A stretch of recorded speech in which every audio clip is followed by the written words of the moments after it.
Dr. Bill Leonard, who is with us today, is the James and Marilyn Dunn Professor of Baptist Studies at the School of Divinity at Wake Forest and was its founding dean. He's also a professor of church history in the Department of Religion at Wake. He has degrees from Texas Wesleyan University, Southwestern Baptist Seminary, and Boston University. And he has taught at Southern Baptist Seminary in Louisville and Samford University in Birmingham. He's written about 17 books on American and Baptist church life. He's nationally sought after as a commentator on the contemporary church.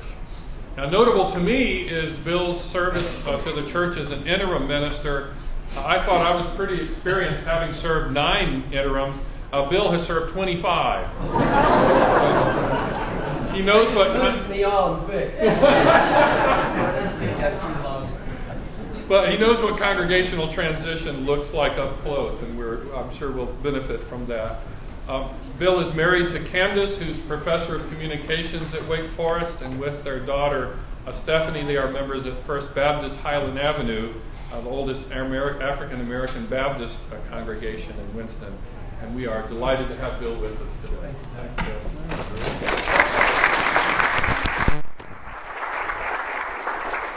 Well, it's always an honor and great fun to come to Home Moravian, and I'm delighted to get to do that today. You all are so crowded in here, it feels like a Baptist revival to me. So if I get started, just hold me back. Just hold me back.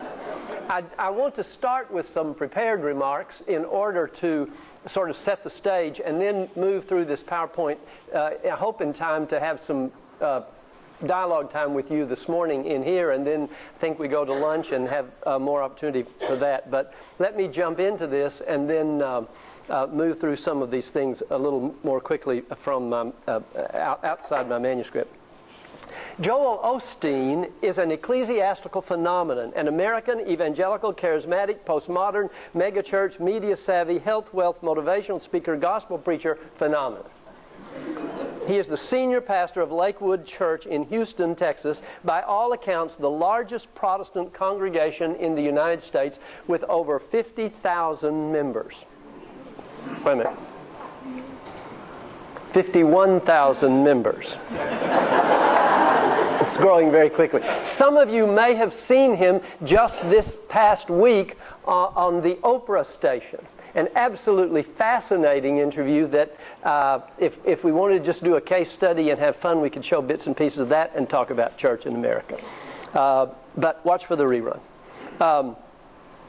Not only is Lakewood one of the most mega of America's so-called mega churches, it is also one of the nation's most racially diverse congregations, a faith community of Anglos, Asians, African Americans, Latinos, reflected in the over 16,000 people who sit every day, every Sunday, in only one of their services. Their sanctuary in the former Compact Arena seats 16,000 people.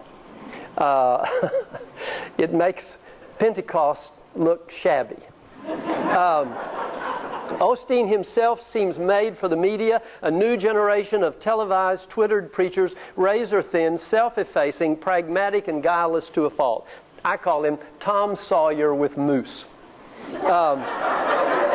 His sermons are folksy, positive, upbeat, and encouraging above all. Each begins with an affirmation of the authority of the Bible, clear assurance that neither Osteen nor his congregation have departed from the centrality of Holy Scripture as passed on to them by their elders, including John Osteen, Joel's father, mentor, and founder of Lakewood Church. Once orthodoxy has been affirmed, Osteen then urges his sea of listeners in the former Compact Arena to think well of themselves, to be happy, and to treat others with care and concern, traits that will inevitably lead to spiritual and material success. In some ways, he seems a fascinating combination of old-time mass revivalism and New Age self-help philosophy. In other words, Osteen uses evangelical language. This is Houston, Texas, after all, and 16,000 people are not going to listen to you on a Sunday if you don't use evangelical language. But he combines that with a fascinating collection of issues, including positive thinking, reflective of Norman Vincent Peale and Robert Schuller, possibility thinking, and a kind of what I would call soft but distinct health, wealth, or prosperity gospel, evidenced in his two books, the first of which is called Your Best Life Now. And from our purposes this morning, Osteen reflects what I would call, looking toward the future, the non-denominationalizing of American religion. In many ways, he represents something of the future of mass religion in the country. Let's just do this. Can all of you see that reasonably well? Read that. Just read that responsively. Read that in unison. This is from his book. If you lost your job, don't sit around feeling sorry for yourself. Go volunteer someplace. Sow a seed while you're waiting for that next door opportunity to open. If you are leaving for a better car, instead of complaining about the one you have, sow a seed like giving somebody a ride. If you are leaving for your business to be blessed, help somebody else's business to grow. Do something to get some seed in the ground. If you will sow an extraordinary seed, you will reap an extraordinary harvest. Given these dynamics, Joel Osteen is either the future of one powerful segment of American evangelicalism or the illustration of the captivity of evangelicalism to a form of popular religion more akin to American enterprise than Christian theology, a motivational thinker for Jesus. Yet his influence is so widespread and his national reputation so significant that he and his church cannot be overlooked by students of American religion. Osteen then sets the scene for our discussion this morning of what I've called the non-denominationalizing of American religion. A trend long present in American religious life, but with significant expansion in the late 20th and early 21st centuries.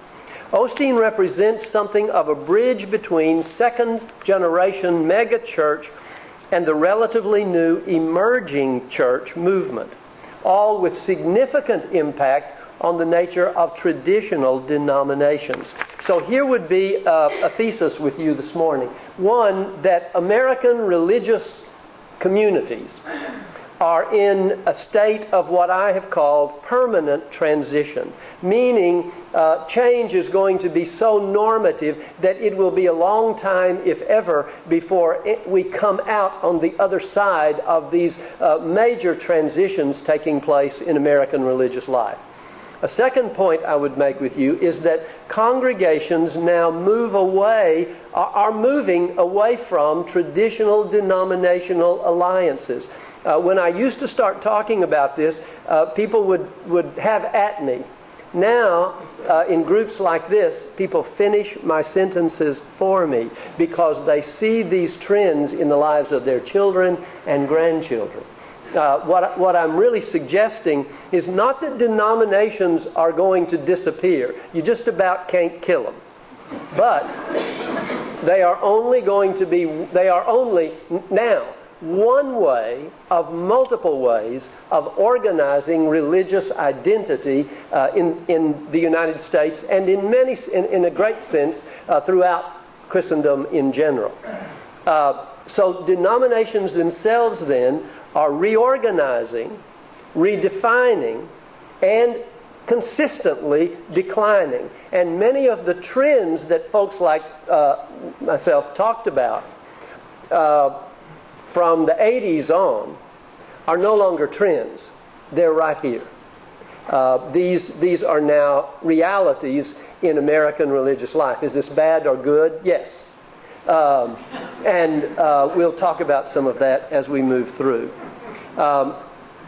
Denominations then, Sidney Mead, in a wonderful book that influenced many of Craig Atwood and myself and others, defines a denomination as a voluntary association of like-hearted and like-minded individuals united on the basis of common beliefs to accomplish tangible and defined objectives. Let me say, see if you hear Moravian in any of that. Denominations for about 200 years were the chief way of organizing Protestant religion in America. The denomination became a kind of ecumenical device founded first in 17th century England, where a great many of the denominations that would get exported to the U.S. were born, the Moravians being an exception, but coming through England and influencing the Methodists along the way. So denominations were the chief way of organizing religious life in America for about 200 years. America denominationalized everybody. When the Catholics got here, they already had little mini denominations, Franciscans, Jesuits, etc., particular kinds of Catholics who had come here from various countries worldwide, ethnic groups. And Jews in America got denominationalized with conservative, Reformed, Orthodox, etc. So in a sense, this may pain some of you to hear me say this, but if you haven't read the New York Times this morning, go and do so online or somewhere, because the Times this morning illustrates my point to an absolute T. I went a little berserk reading it. I usually go to the 8:30 service at my church, so you all gave me all morning to read the New York Times. And the Bible too, of course. And you know, there's that great line about the old New York preacher who climbed up in the great New York pulpit and prayed, "Oh Lord," as you no doubt read in the Times this morning. You should go home and read it, and I'll illustrate that in a minute. John Murray Cudahy, wonderful Catholic historian, sometimes back suggested that denominations tend to civilize religious groups. That is, over time, to moderate their harsher claims. Let you read. This is in his book, No Offense, The Religion of Civility. Cudahy said we really shouldn't just speak about civil religion, but we need to speak about civilized religion and the way in which American pluralism and denominationalism takes the edge off of denominations mostly. Not always, but mostly. Let's read this together. This complex code of rights instructs us in the ways of being religiously inoffensive, of giving no offense, of being religiously sensitive to religious differences, to be complexly aware of our religious appearances to others, is to practice the religion of civility. Thus, civil religion is the social choreography of tolerance. It dances out our humanity. Here's the illustration. I write this little column for the Baptists, and I have to turn one in by Wednesday, and I think I'm going to call this week's Blessed Irony.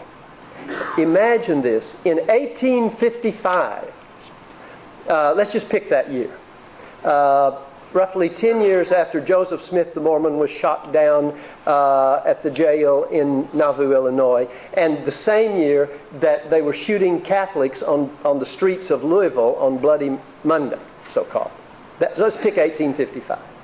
If you had, and this is before the Civil War and the manumission of slavery, okay, of slaves. If you had told any person in America that there would be a day when a black Protestant and a Mormon would run against each other for President of the United States, no one, and I'm not being dramatic here, no one ever would have believed you. Do you agree with that? I go to a black church. You have to give me a witness here. All right? Yes. It would. And let me add to that. A bunch of conservatives led by the most conservative Southern Baptist I've ever known, Judge Paul Pressler, who invited them all to his ranch, a whole bunch of conservative evangelicals on Saturday. And in order to stop the Mormon, what did they do? They voted to support a Roman Catholic. Shoot me dead. This makes my point this morning. I was so delighted. Thank you, Lord, for making this happen before I go see the Moravians. It was absolutely marvelous. I don't need to explain this to you. This is the nature of American life and the irony of American denominations and religion in the 21st century. It's just fascinating. So what do we say about this? Well, let's run some points with you quickly. These are part of this thesis I'd like. One, denominational systems are disconnecting, disengaging, debating, and I should have added here, redefining themselves. Two, fewer and fewer religious Americans think of their primary religious identity in terms of a denominational identity. Three, congregations across the country now minimize relationships with their parent denominational body. I'm speaking generally here. That is, many are dropping the denominational name even if they retain the denominational identity. Some are founding congregations that begin inside a denomination and then move away. Four, popular ecumenism then is promoting, this is particularly true with the under 35 generation. Popular ecumenism is promoting what I would call a generic Christianity, in which the lines are very blurred and the dogmas and the particular ethical positions may interact and contradict at times. Five, traditional congregations then, as I've said, many of them are tending to drop denominational names. New congregations are often formed as fellowships or community churches. Hence, my thesis, the non-denominationalizing of American religion. And then six, one of the fascinating things we're finding is the growth of non-affiliation. That is, a growing number of people who have little or no connection with any form, Christian or non-Christian, of organized religion, but who often see themselves not as religious, but as what? Spiritual. Thank you. You've been reading these trends as well. Who often speak of themselves as spiritual, not religious, or as believers, but not belongers. We'll come back to that. And then, illustrated, as I've mentioned already, public theological, ethical, denominational debates then often turn individuals away from or in order to minimize religious affiliation. By that I mean that certain conservative Catholics may have more in common with certain conservative Baptists than they do with persons left of center in each of their respective denominations.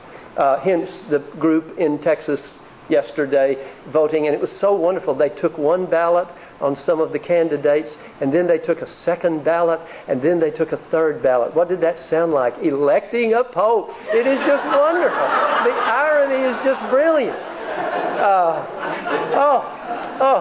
To have lived to teach American religion and live to see this is more than I could ever have asked. God is so good. And John Stewart and I love all this, as you'd imagine, for different reasons. So, in a wonderful, can I just take this right here and walk over here? In a wonderful book that I recommend to all of you by Putnam and Campbell, called American Grace. Why Americans Believe, I can't remember the subtitle, published last year. Putnam and Campbell, one at Harvard, sociologists of religion, one at Harvard, one at Notre Dame, went back and took all of the religious surveys and polls from about 1968 to 2008, and put that data together and then have analyzed it for us in this wonderful study. And here's a highlight of the things they are saying. First, mainline churches, mainline, old-line, deadline, clothesline, whatever you want to call them, represent 13% of the American population and continuing to decline for some of the reasons I've laid out. Evangelicals who would cross denominational and non-denominational lines. So that's not really a denominational category. It's a subcategory of a variety of faith communities. Evangelicals numerically peaked in the 1990s at about 29% of the population. By 2008, they have plateaued or are starting to decline at about 25%. And out of my own tradition, I'm very fascinated by this, Putnam and Campbell say if they had included Baptist denominations among evangelical statistics, they put them in the mainline. Catholics represent about 18% of the population and are the largest single religious community in the country at about 65 million. However, when you look at the loss that the Catholic Church has had of Anglo-Catholics, actually since the 80s, were it not for immigration, the decline of the Roman Catholic Church would have been substantial in this country. They say that the decline of Anglo-Catholics in the last 20 years has been, this is their word, catastrophic for the Roman Catholic Church. The Roman Catholic Church is in terrible trouble in this country, largely but not exclusively because of the sexual abuse scandal and the protection of priests by the church hierarchy. And it's probably, I used to say it would take them 50 years to get away from this. I now think it'll take about a century, about as long as the Baptists, maybe a little longer. The Baptists took a little longer, to the Southern Baptists, to get themselves through the slavery and Jim Crow era and their support for it. So the Catholics are in terrible shape, even though their numbers stay up. Underneath that is just a really serious, and some of you may have seen, it's a fascinating illustration. The Catholic commercials that have been on in our area, Come Home to the Church, if you look closely at those next time they come on, these folks are pleading with people to come back. This is not just oh, it'd be nice to have you at Mass on Sunday. It is, we are desperate, folks. Look closely at that, and illustrates the point. And then the other very fascinating piece for those of us who study this is Putnam and Campbell show that there has been a dramatic rise in the people on these profiles that consider themselves nuns or nons, meaning those who have no religious affiliation. For years, that number on Gallup and with everybody rested at about 7%. In the last 3 to 5 years of polling that they trace, that number has jumped to 15%. Now, a quick piece about that. I think that number has always been more substantial than 7, but the culture has changed so that a growing number of people are willing to say that on a form. They're not worried their grandma is going to get on to them about it. And for years, Gallup did telephone phoning. Do you attend church regularly? And Gallup always said, oh, about 40% of Americans attend. Well, some friends of mine, I know the people, they got a big grant from Lilly Endowment and went out and actually went to representative parishes all around the country, Protestant and Catholic, and counted heads and counted cars, and found out that when you call people up and ask whether they've been to church, what do? They lie.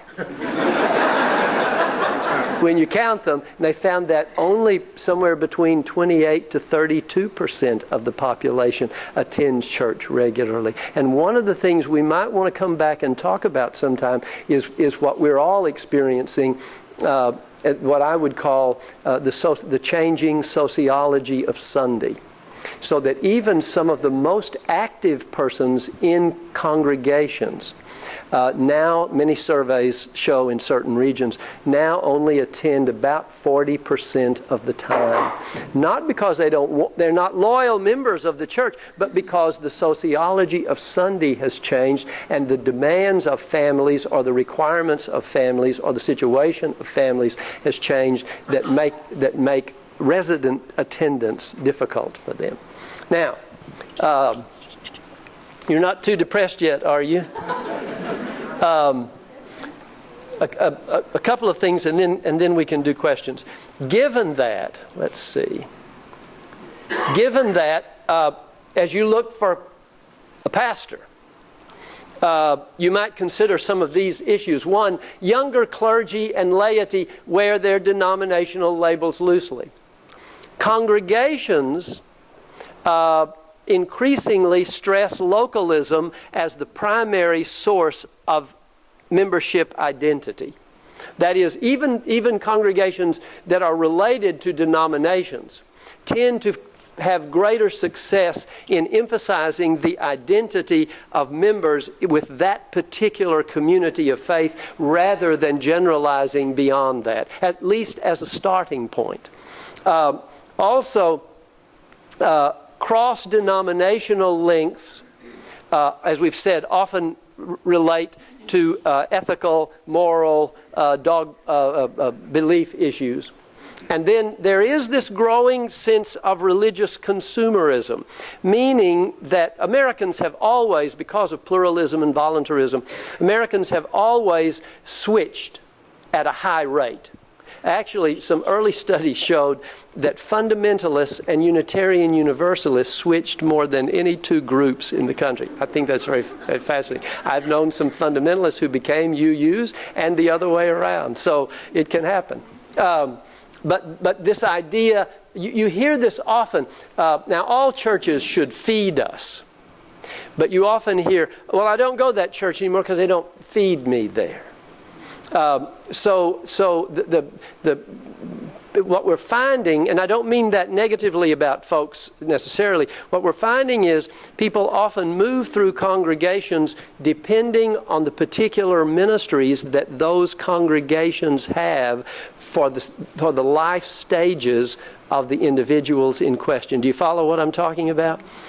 So that child rearing and teenage may send you to one congregation that is well known for that, and then you move through others at other stages of life. That's what I mean, in a sense, in the most beneficial way of consumerism.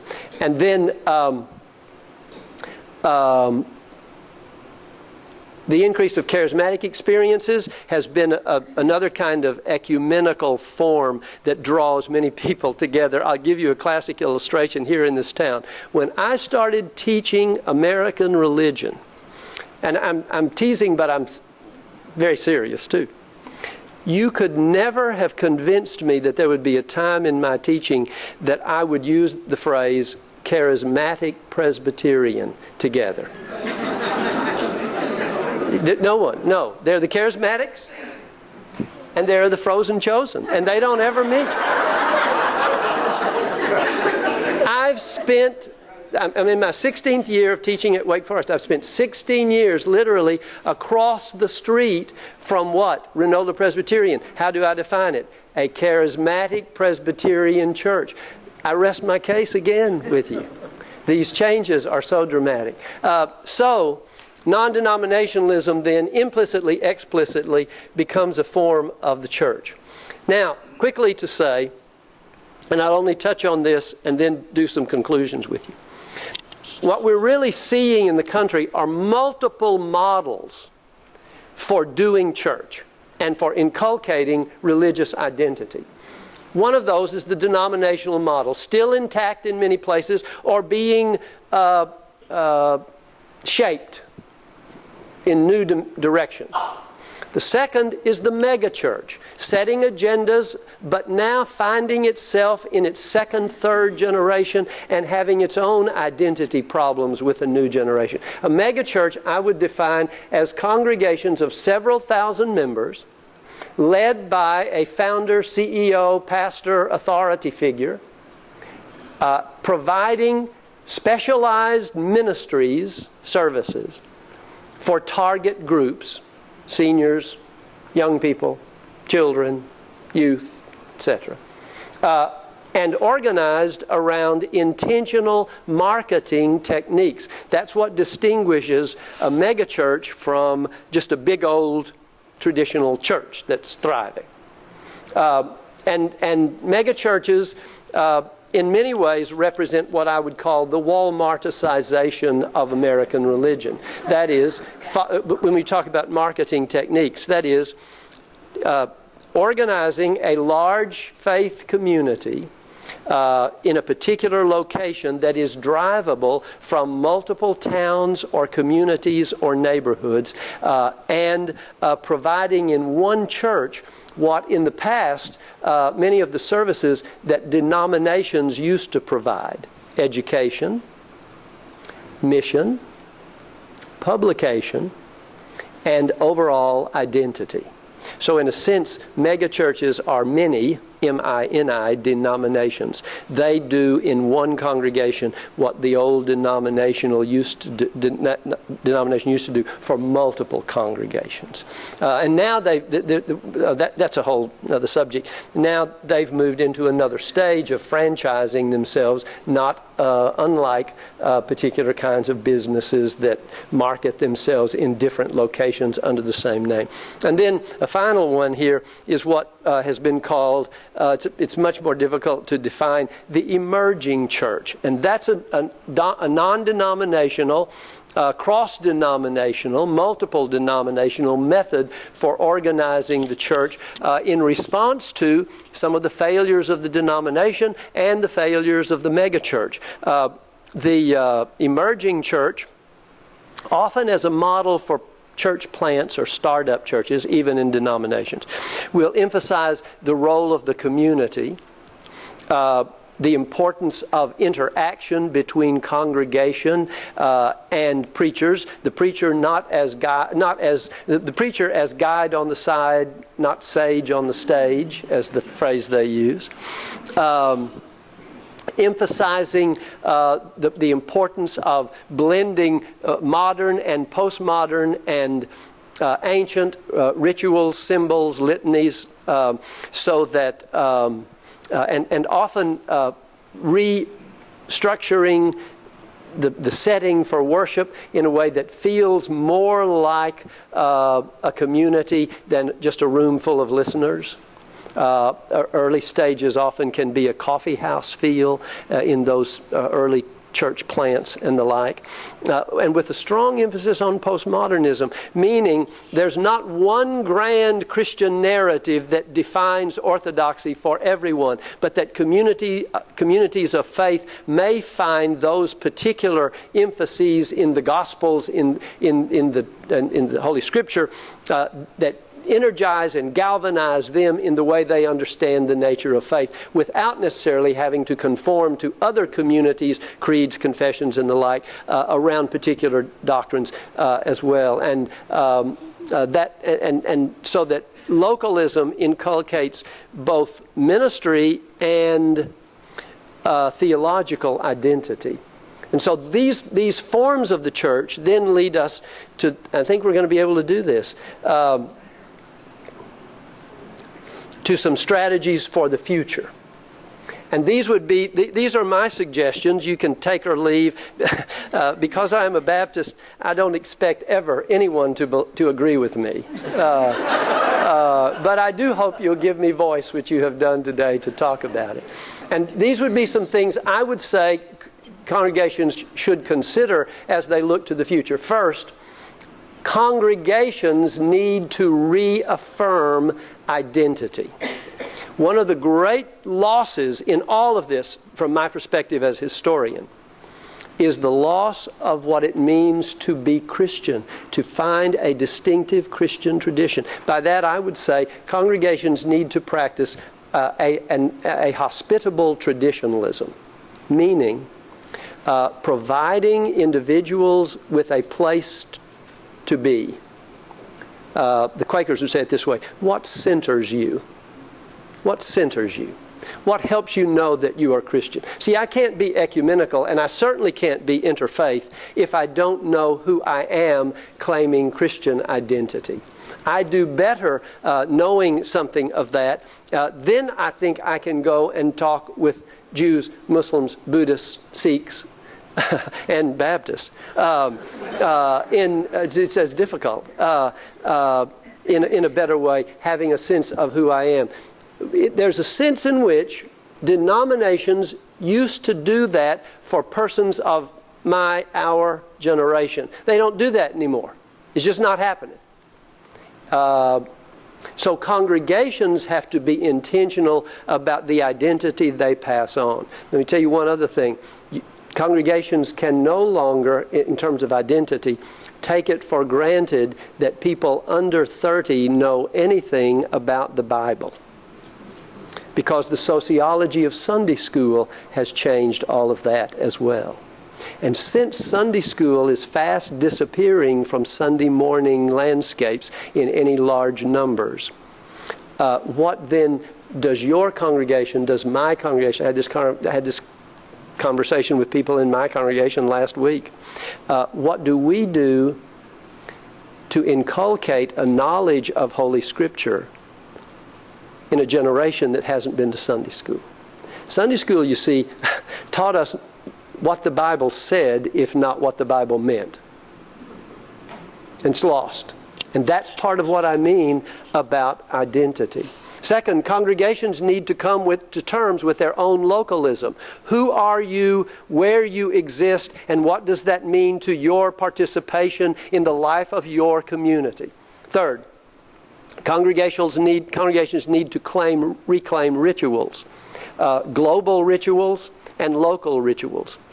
We can't take it for granted that young people know why we baptize the way we do in our particular settings, why we receive the Lord's Supper the way we do, and what it means. And that's why increasingly we have to do what John Calvin said: whenever you do the baptism and whenever you do the supper, the spoken word has to say what the enacted word means, even with brevity, because you can't take it for granted that people know those rituals. Fourth, congregations have to rethink the role of dissent and conscience as sources of voice in the public square. Let me say that another way. The other thing we're living through right now, and our town is an example, and I parked real close here so I could say this and then be ready to leave. We are living through the death rattle of Protestant privilege in the American South. That is, pluralism, while America is vastly Protestant in the majority religion still, pluralism has become so widespread. I used to say, when I was teaching this Appalachian course in Berea College, there are Buddhists in Berea. And if the Buddhists have found Berea, they're everywhere. You see? The county commissioner's lawsuit is a classic example. Whatever side you're on, I don't care this morning. I will after, but not this morning. It's the classic example of the death rattle of Protestant privilege in the South. Meaning, the privilege that Protestants have had consistently is gone or going. What does that mean? It means we have to learn to speak in ways that Moravians have known before us, I would say. We have to learn how to speak and exercise what my Waldensian friends call the responsibility of the minority. Meaning, because we lose our social privilege, the role of our voice in speaking to the culture may be more, not less important. But we can't suppose that the culture is going to listen to us. But that's not the point. The point is the witness of dissent and the ability of the minority to speak even when the culture is going another way. And then Congregations must reaffirm and explore pluralism and particularism. What are the things you won't give up, and what are the things you will? What are the things you'll negotiate, and what are the things you just can't? Why? Because your conscience won't let you. And then finally, and this is a major place to stop, and this will give us 5 minutes for questions. Doug, that's good. You said 5 after. Congregations that seem to be dealing with these realities are congregations that I would call, and I'm trying to study them and want to write about them, are congregations that have decided to develop what I would call signature ministries. That is, to step back and say, here's who we are. Here's what we want to be. Here is 1 or 2 or 3 things we think we can do. We can't do this, we can't do that, we won't do this. But there are some things we can do. And I'm not promising that you'll grow if you do that. But you will but you'll feel really good about yourselves. And you'll know that you're representing a witness in a particular community along some lines. I'll give you a quick illustration. First Baptist Highland Avenue is the oldest African-American Baptist church in town. The building was built in 1955 and feels it. And it was built to service a particular kind of African-American denominational structure with lots of Sunday school and lots of worship space. Well, we met on Tuesday night to talk about rethinking facilities, and I was absolutely amazed and delighted at our congregation when to talk about changing the building. I thought people were going to say, well, we hate the worship space and we can't hear, and the choir is hard to get into and all this. But before they got to that, they said, we've got some projects that we have dealt with around our church, but we haven't done it well enough, and we got to do that. We got to have some sources where we can do tutoring of young people in schools. And they ran out ministries. We've got to have a larger room for the clothes closet, and we got to have the kitchen's got to be better because we're going to need to be feeding some people. I was just thrilled with that. Now, whether we ever do that or not, at least it was on our hearts. But that's the kind of thing I'm talking about. What are the signature ministries that people know in a given community? When I need this, I can go there. And there are some wonderful examples of that in every congregation, I'm sure. You all are doing them already. But to be very intentional about that is part of the future. Now, you talk back to me. Whew. I should give you 3 credits from Wake Forest for this. This we went over so much. But it's Wake Forest, so it cost you $10,000. So. All right. Questions? Yes, sir. Stand up and say it. We have been hearing quite a bit lately, and you've used the term several times, about the culture. Mm-hmm. Could you define what you mean by the culture? You said the culture won't let you exist. What is the culture? I would think there are cultures. Yes, there are multiple. Yes, and you're not taking me for a course. You're taking me for one quick thing, and I'd be much clearer on this if I weren't shorthanding. But by culture, I mean the general, when I've talked about this morning, there are directions in the society that are moving, generally speaking, in these directions. They are nuanced, and we could spend a lot of time talking about that, and you're exactly right. There are multiple cultures, and a part of what a congregation, I'm glad you asked that, a part of what a congregation has to do is to sort out the multiple cultures in which it exists and which inform its own identity. So you're exactly right. I'm generalizing quickly to move through this material about as separate from the changes in culture that are informing and impacting what we're talking about, is what I meant. Gene. Bill, about 5 years ago, I heard you use that term, frozen chosen, and others to describe denominations. I also remember clearly that you said you thought Moravian were the hospitable tradition was that was a integral part of who you were. I agree. How are we doing with that? Better or worse than we were 5 years ago? Did you all hear the question? But see, you all got to invite me back more than once every 5 years for this. I don't know. No. I'm being cheap and tawdry there, but I think here's my assessment from what I sense. Not maybe. I think you're feeling the same kinds of dynamics that everybody is. And I think the kinds of trends we were talking about then, I would call trends, and I really do feel are now with you. You're all sensing that your children and grandchildren don't have the same kind of identity, though you're trying to pass that along. You're sensing that they're moving in a variety of different directions and multiple choices, and you're trying to find sources of signature ministry for that. So, but I will say, one of the things that's very helpful, you have a fairly clear-cut identity. I don't mean you all agree on it, because you're Moravians, but you have an identity that I think strengthens you in a way that I think, I'll use an example, Pentecostals and Baptists who have much more broad historic roots don't necessarily have. I think also, I don't mind naming names, the people who are in most trouble now, the Methodists are in huge trouble because they have this powerful identity that informs them, and they seem unable to modify it in a way that fits the culture or the cultures. And the Methodists are really struggling. Presbyterians aren't too far behind for similar reasons. I think your larger historical identity is a help, is what that's a lot to say, but I'd agree with that. One more? Yes?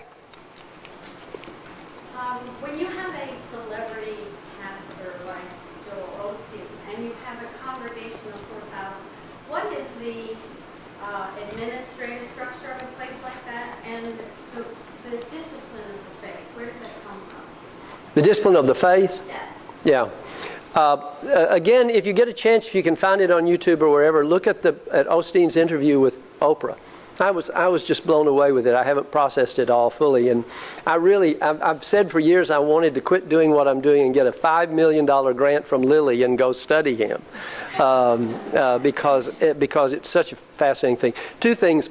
He said to Oprah, it takes 5,000 volunteers to run their services every Sunday, and they're very good at it. They went out to Disney, this is the mega church, and got people from Disney World to come and design their children's building. They care for 3,000 children every Sunday. So that's my example of their intentionality. The church was large at about 4,000, 6,000 when his daddy was the pastor. His daddy dropped over with a heart attack. They thought it was all going to leave. And he came to the fore and was at that, again, my shorthand, that postmodern moment when he took it in another direction. But they have this massive staff. A quick story, some friends of mine here in town went to MD Anderson for treatment. And the first person who showed up with the kind of out-of-towner thing was the Lakewood Church chaplain at MD Anderson, who then ended up ministering to them and taking them to Lakewood Church. So it's not like they're just doing the big mass thing. They have some intentional cell group ministries that do various things. And that's what many of these churches are doing. But some of it's not working for those mega churches the way it once did, and they're in trouble. I think we're done. Doug, thank you all so much for letting us come and talk about this.